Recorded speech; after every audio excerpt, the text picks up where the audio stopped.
Hello everyone and welcome to the official start of the DP World Spain Sail Grand Prix Andalucía Cádiz. My name is Alex Hoban and I'm delighted to be here today to kick off this weekend's event. Tomorrow out here on the Bay of Cádiz, the best athletes in the sport will take to the water for the penultimate stop of the 2025 season, and the pressure for some could not be higher.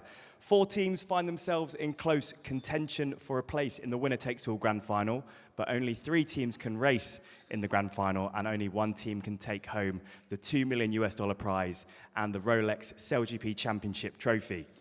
For others, Cádiz is about development, growth, and the chance to finish the season on a high. This venue is known for big breeze, big waves, and even bigger crowds, with yet another sold-out event like the rest of the European leg so far. But before we get started, a quick note for the media in the room. We'll be having a very brief, moderated panel up here on stage with the athletes before you'll get a chance for your one-to-one interviews, but that will take place down the corridor on your right-hand side, just over there. So, without further ado, could you please join me in welcoming to the stage our SailGP athletes, defending his Season 4 championship title on home waters, driver of the Spain SailGP team, Diego Botín.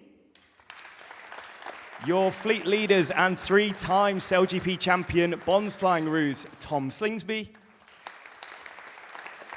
Just 1 point behind him in second place, it is the Dylan Fletcher, driver of the Emirates Great Britain team. Rounding out the overall championship leaderboard in third place, Black Foils driver Peter Burling. And then fresh off his first event win in Lake Geneva, Eric Heil of the Germany SailGP team, presented by Deutsche Bank. Welcome, guys. Thanks for joining us.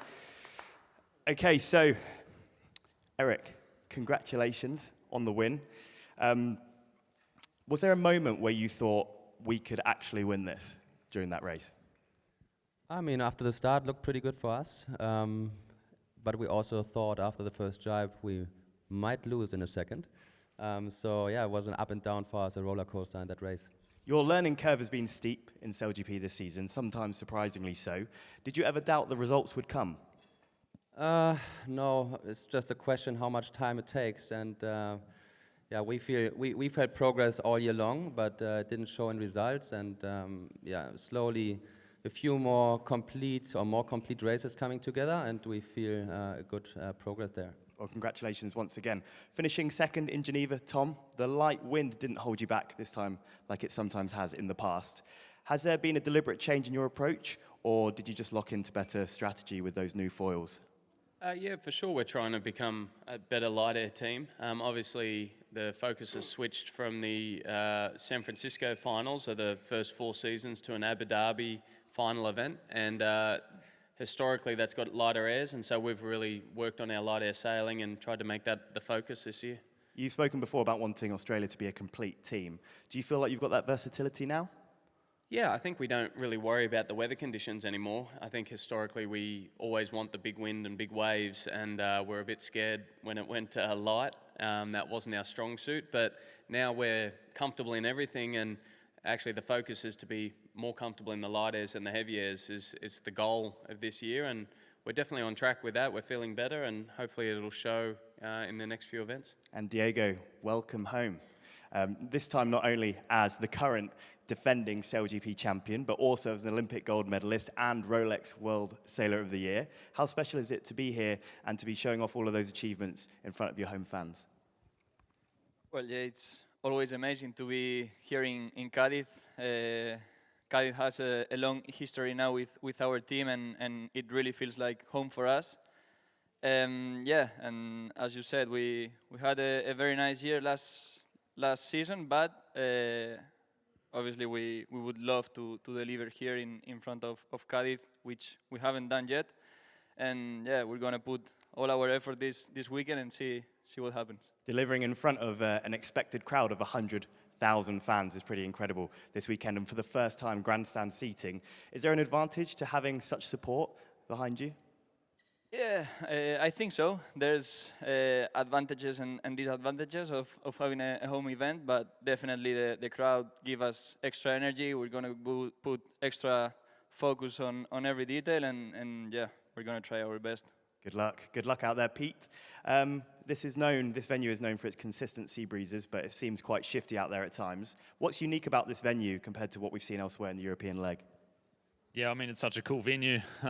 Firstly, the fan experience being up on that wall, really getting that bird's eye view is absolutely amazing. And I'm sure all the coaches will say it's probably their favourite venue from the booth. But yeah, really probably the diversity of the conditions. This will be one of the few venues where we can actually get swell coming in off the Atlantic. So we've seen that in the past when the swell comes in, the boats become incredibly hard to sail. And I mean, currently the forecast looking pretty flat for the weekend. Light sea breezes. Doesn't seem like it'll play a massive factor, but yeah, really cool place to come back to Cádiz again. And Dylan, knowing that the conditions can change here, how do you prepare for a venue like this?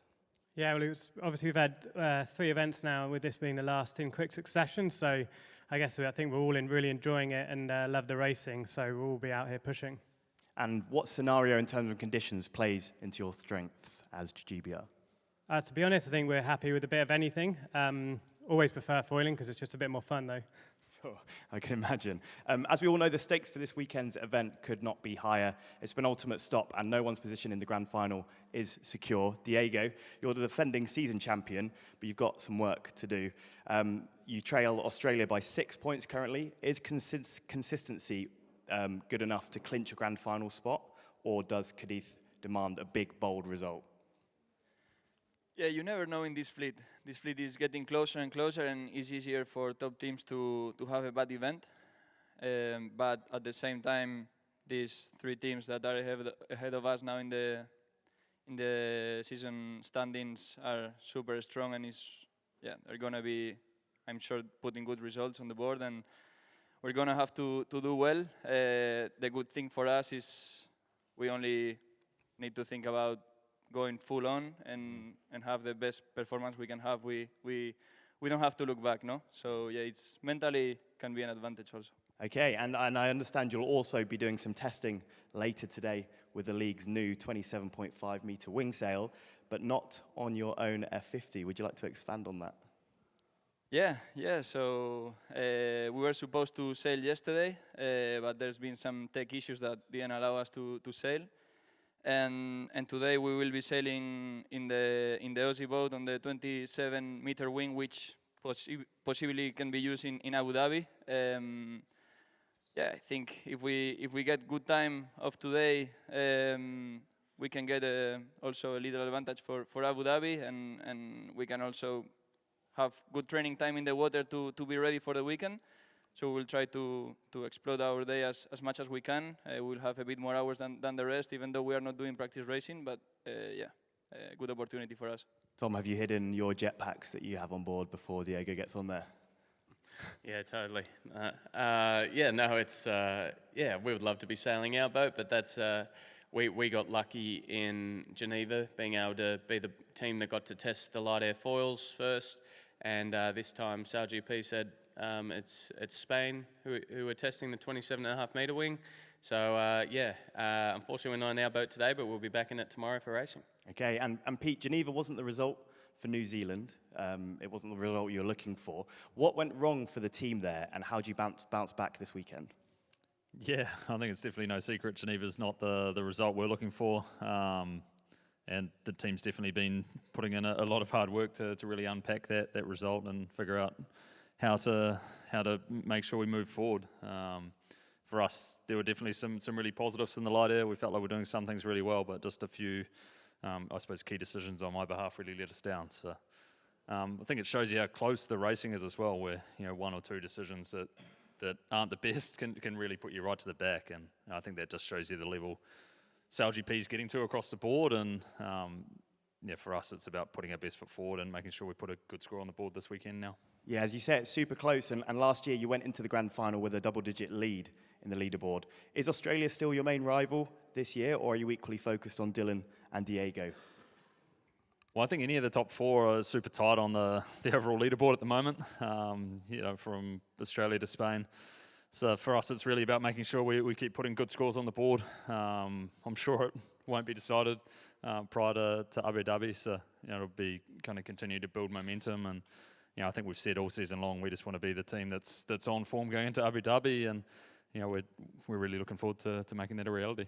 And speaking of the grand final, Dylan, you've got New Zealand and Spain chasing hard just behind you whilst you're in second place. This weekend, how do you balance pushing for a win versus protecting your grand final position? I think our focus is the same as it has been all season, just pushing to get onto that final race in here and then trying to win. Ultimately, a lot's been said, it's just about consistency this season and ideally carrying that momentum into the final. So, we'll just be looking to stick to our normal processes and hopefully have a good weekend. Looking at the teams aside you there in the top group, is there one that you enjoy beating the most? I enjoy beating all of them. And one you at least want to face in the final? Don't mind. Oh, okay. Fighting talk. Eric, on the end there, Cádiz conditions are very different to the conditions you had in Geneva. How do you adapt the team's approach to try and back up your success that you had at the last event? Oh, I don't know. I mean, it's not super different to Geneva. We have a bit of swell, but it's still light. We have a chance of 3 up, 4 up, and 5 up, I guess. And maybe if the breeze kicks in a little stronger, we have even a 6 up situation. But yeah, let's. I mean, it's probably more stable. It's again, it's just a different condition for us to get used to, and we will make the best out of it. After winning with 3 up, are you like, please be 3 up again? We had also a good regatta with 80-meter wing before, so it's not the 3 up, it's maybe the special configurations. Okay, amazing. And with one event left after this, have your goals changed for the season, or are you just strictly looking at 2026 and the next season of SailGP? Yeah, our focus is shifted a bit towards planning for the next season. We try to make use of the last couple of events as we have not lots of training time. But yeah, that's the focus for now. Okay, and finally, Tom, whilst we might be talking about the top 4, we all know anything can happen at SailGP, particularly here in Cádiz. Who would you pick as an outlier to win this weekend? Can't pick yourself. As an outlier, I'd probably say Germany, but they're not an outlier anymore. So, I mean, there's been 7 different winners in 10 events. It shows the depth in the fleet. And then you've got teams like Switzerland who have had 2 podiums in the last 3 or 4 events. So they're right there knocking on the door. Look, I'd say Switzerland. I think they've just shown gradual improvement and 2 podiums recently. They're getting that finals experience. Not everyone sort of comes into the final and wins their first one like Germany. So usually it takes a few finals races to get the experience and get the win. And I think Switzerland are on that path. Okay, that would be good to see. Well, thank you so much, Tom, and best of luck to all of you this weekend. That concludes the panel section of this morning's event. We'll now invite the media to the individual stations. As I said, it's out the door, down the corridor on your right-hand side, where you'll be able to speak to the athletes in an interview format alongside other members of the Spanish team. Thank you for coming along. We will look forward to seeing you along the water's edge tomorrow. Cheers. Thank you, guys.